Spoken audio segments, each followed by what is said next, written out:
ಈಗ ಆಯ್ತು, ಈಗ ನಮ್ಗೆ ಅರ್ಘ ಜ್ಞಾನೇಂದ್ರ ಪಾಪ ತೊಂದರೆ ಆಗಿದೆ ನೋಡಿ. ವಿರೋಧ ಪಕ್ಷದಲ್ಲಿ ಇದ್ದುಬಿಟ್ಟು ಯಾರು ಗಲಾಟೆ ಮಾಡಿದ್ದಾರೆ, ಸಂವಿಧಾನ ಬಾಹಿರ ಕೆಲಸ ಮಾಡಿದ್ದಾರೆ, ಅವರನ್ನ ಕಾನೂನು ಪ್ರಕಾರ ಕ್ರಮ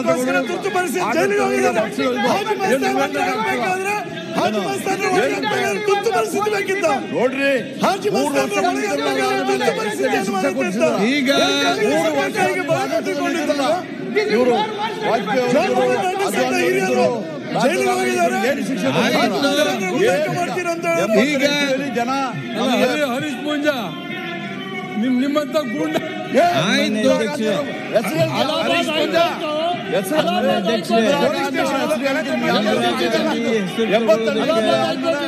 ಎಂಬತ್ತರ ಇಸ್ವಿಯಲ್ಲಿ ಇಂದಿರಾ ಗಾಂಧಿ ಮಾಡಿದ್ರು ಜನ. ನೀವು ಹೇಳಿದಂಗೆಲ್ಲ ಆಗೋದಿಲ್ಲ. ನೀವು 4 ಜನ ಇದ್ರೆ ಹೇಳ್ಬೇಕು. ನೀವು ಸಂವಿಧಾನಕ್ಕೆ ವಿರುದ್ಧವಾಗಿ ಸಂವಿಧಾನ ಇರಬಾರ್ದು.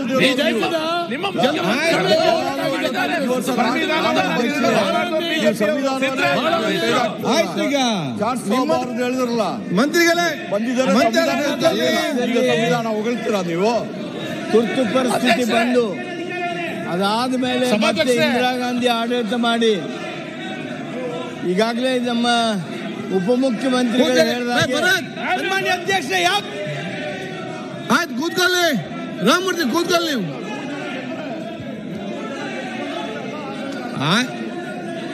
ಏನಾಯ್ತು?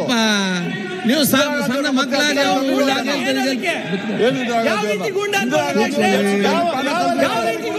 ಇಂದಿರಾ ಗಾಂಧಿ ಅವರು ದೇಶಕ್ಕಾಗಿ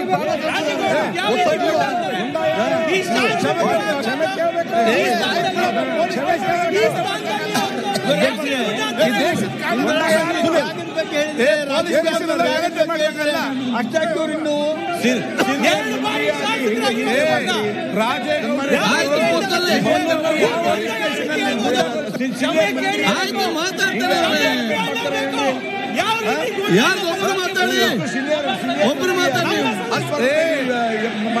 ರಾಜೇಗೌಡರು ಹೇಳಿದ್ದು. ರವಿ ಕೂತ್ಕೊಳ್ಳಿ, ರವಿ ಕೂತ್ಕೊಳ್ಳಿ. ಆಯ್ತು, ಅವ್ರು ನೀವು ಕೂತ್ಕೊಳ್ಳಿ. ಒಬ್ಬರು ಮಾತಾಡಿ, ಒಬ್ಬರು ಮಾತಾಡಿ, ಒಬ್ಬರು ಮಾತಾಡಿ, ಒಬ್ಬರು ಮಾತಾಡಿ. ಹರೀಶ್ ಪೂಂಜಾ ಅವರನ್ನ ಗೂಂಡ ಅಂತ ಕರೆದಿದ್ದಾರೆ.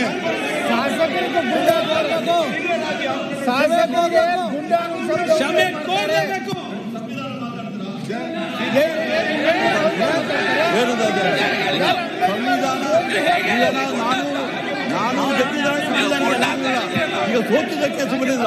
ಜನ ಸರಿಯಾದ ಬುದ್ಧಿ ಕಲಿಸಿದಾರೆ ನನಗೆ.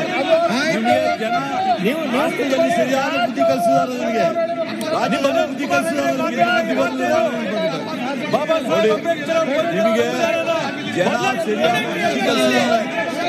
ಬುದ್ಧಿ ಕಲಿಸಿದ್ದಾರೆ, ರಾಜಕೀಯದ ದುರುದ್ದೇಶದಿಂದ ಇಂದಿರಾ ಗಾಂಧಿ ವಿಚಾರ ಮಾತಾಡಲಿಕ್ಕೆ ಯಾವ ಯೋಗ್ಯತೆ ಇದ್ರೆ ಹೇಳ್ತೀನಿ, ಯಾವ ಯೋಗ್ಯತೆ ಇದೆ ನಿಮಗೆ? ನೀವು ಒಂದ್ಸತಿ ಗೆದ್ದು ಬಂದುಬಿಟ್ರೆ ಇಂದಿರಾ ಗಾಂಧಿ ಅವರು, ರಾಜೀವ್ ಗಾಂಧಿ ಅವರು ದೇಶಕ್ಕಾಗಿ ಪ್ರಾಣ ಕೊಟ್ಟು ಅಂತಾರೆ.